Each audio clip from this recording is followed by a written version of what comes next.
तो मूवी की शुरुआत होती है और हम मार्टिन नाम के एक व्यक्ति को देखते हैं जो बर्फानी पहाड़ों में रहता था और यहाँ रहने वाले बाकी लोग सर्दियाँ आने से पहले ही यहाँ से किसी दूसरे इलाके में चले गए थे। मार्टिन सर्दियों में काफी सारे जानवरों को मारकर उनकी स्किन इकट्ठी करता है और उनके स्किनों को बेचने के लिए शहर जाता है।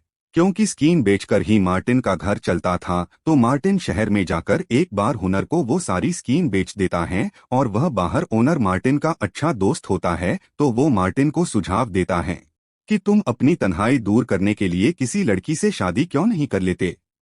लेकिन मार्टिन कहता है कि किसी भी लड़की के लिए मेरे साथ बर्फानी पहाड़ों में रहना बहुत मुश्किल होगा और लड़कियों को कंट्रोल करना भी मुश्किल होता है, इसलिए ये सब तो पॉसिबल नहीं है। इसके बाद मार्टिन एक लड़की के घर जाता है और उस पर रेलगाड़ी चला देते हैं। दरअसल इस लड़की का नाम पास्कोला है और मार्टिन जब भी स्कीन बेचने के लिए आता है तो वो पास्कोला को झटके देकर ही जाता है और इनका इसी तरह का रिलेशन था। फिर मार्टिन वापस पहाड़ों में अपने घर चला जाता है और जाकर बाहर हुनर की बात को सोचने लगता है कि उसे शादी कर लेनी चाहिए और फिर वो वापस शहर जाता है और पास्कोला के डैड से मिलता है और उनसे शादी की बात करता है। तो वो पास्कोला के बदले में कुछ पैसे और गोल्फ की स्कीम मांगता है और फिर अपनी बेटी मार्टिन के हवाले कर देते हैं। तो मार्टिन पास्कोला को लेकर अपने घर आ जाते हैं और यहाँ पास्कोला काम में मार्टिन की हेल्प करती है और रात में ये दोनों मियाँ बीवी की तरह पलंगतोड़ प्यार करते हैं। तो कुछ टाइम तो यूं ही गुजर जाता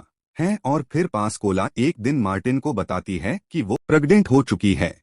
यह सुनकर मार्टिन काफी खुश होते हैं और होने वाले बच्चे के लिए पालना वगैरह बना लेते हैं। लेकिन एक दिन मार्टिन वुल्फ का शिकार करके वापस घर लौटता है तो वो पास्कोला को जमीन पर गिरा हुआ पाता है। वो काफी बीमार हो चुकी थी तो मार्टिन अपने काम के साथ पास्कोला का भी अच्छे से ख्याल रखने लगता है। लेकिन तबीयत ज्यादा खराब होने की वजह से पास्कोला एक दिन बच्चे को जन्म देते हुए मर जाती हैं और उनका बच्चा भी मर जाता है। ये देखकर मार्टिन को काफी बुरा लगता है और उसने जो पालना बनाया था उसे भी तोड़ देता है। इसके बाद वह पास्कोला की लाश को लेकर पास्कोला के डैड के पास जाते हैं और उनसे पूछते हैं कि आपने मेरे साथ ऐसा क्यों किया, क्योंकि पास्कोला शादी से पहले ही बीमार थीं और वो प्रेग्नेंट भी हो चुकी थी शादी से पहले ही। वो आदमी कहता है कि अगर शादी से पहले ही पास्कोला बच्चे को जन्म देती तो इससे मेरी काफी ज्यादा बदनामी होती। इसी बदनामी से बचने के लिए मैंने पास्कोला की शादी तुम्हारे साथ करवा दी। तो मार्टिन इस धोखे के लिए अपने पैसे वापस मांगता है, लेकिन उस आदमी के पास पैसे नहीं होते तो मार्टिन उसे कुछ टाइम देकर वापस चला जाता है और वुल्फ को मारकर उनकी स्कीन इकट्ठी करने लगता है। और जब पैसे वापस लेने का वक्त आता है तो मार्टिन पैसे लेने के लिए पास्कोला के डैड के पास जाता है तो वो आदमी कहता है कि पैसे तो मेरे पास नहीं हैं, लेकिन तुम चाहो तो मेरी दूसरी बेटी को अपने साथ ले जा सकते हो। तो मार्टिन उस लड़की को अच्छे से चेक करता है कि कहीं वो भी बीमार तो नहीं है, तो उसे ठीक लगती है तो मार्टिन उस लड़की को अपने साथ ले जाता है। इस लड़की का नाम डेला था तो वो भी काम में मार्टिन की हेल्प करती है और रात को ये दोनों पलंगतोड़ समाधि करते करते सो जाते हैं और टाइम ऐसे ही गुजरने लगते हैं। तो एक दिन मार्टिन को वापस शहर जाना पड़ता है तो डेला उससे कहती है कि तुम मेरी मदर को बता देना कि मैं ठीक हूँ, वो मेरे लिए फिक्रमंद ना हो। और मार्टिन शहर चला जाता है तो रात को डेला को यहाँ पर काफी ज्यादा डर लगता है और अगली सुबह वह घर के पास बनी हुई दो कब्रें देखती है, जो एक तो उसकी बहन पास्कोला की थी और दूसरी कब्र पास्कोला के बच्चे की थी। तो डेला को तो पास्कोला के बच्चे के बारे में कुछ भी नहीं पता था, इसलिए उसे काफी बुरा लगता है। और जब मार्टिन शहर से वापस आता है तो डेला उससे बच्चे के बारे में पूछती है तो मार्टिन बताता है कि तुम्हारे डैड ने धोखे से पास्कोला को यहाँ पर भेजा था। पास्कोला तो पहले ही बीमार और प्रेग्नेंट थी, इसलिए कुछ ही दिनों में उसकी डेथ हो गई। पर यह सब सुनकर डेला को यकीन नहीं होता तो वो सोचती है कि मार्टिन नहीं कुछ गलत किया होगा जिससे पास्कोला और उसका बच्चा दोनों ही चल बसे। इसके बाद वह मार्टिन से नफरत करने लगती है और कुछ दिनों के बाद उसे पता चलता है कि वो प्रेग्नेंट हैं, पर इस बात पर उससे ज्यादा खुशी नहीं होती। तो मार्टिन को इस बात का जब पता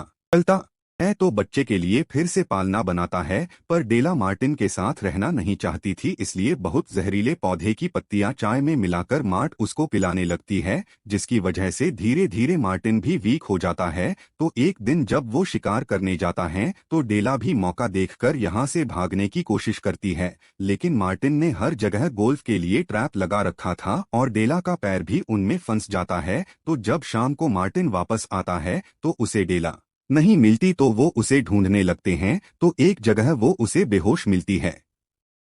इसके बाद वह डेला की काफी अच्छे से ख्याल रखने लगता है, पर वो समझ गया था या डेला अब उसके साथ रहना नहीं चाहती, इसलिए एक दिन मार्टिन बोलता है कि सर्दियां आने वाली है, अगर तुम जाना चाहो वापस अपने घर पर तो जा सकती हो। अगले दिन जब वो उठता है तो डेला यहाँ से जा चुकी होती है, तो वो अपने लिए चाय बनाने लगता है। तो चाय की पत्ती देखकर वो समझ जाता है कि डेला ने उसे जहरीले पौधे की पत्तियां पिलाई है, जिसकी वजह से वह काफी बीमार हो चुका था और वो अपनी पाली हुई बकरियों को भी आजाद कर देते हैं। इसके बाद इन्हीं सर्दियों में मार्टिन की भी डेथ हो जाती है। बेचारे मार्टिन को प्यारी बातें और अच्छे से प्यार जताना नहीं आता था, तो डेला ने उसे गलत समझकर उसके साथ बहुत बुरा कर दिया। और इसी डार्क पॉइंट पर इस मूवी का एंड हो जाता है। और भी एक्सप्लेन वीडियो देखने के लिए चैनल को विजिट सब्सक्राइब करो।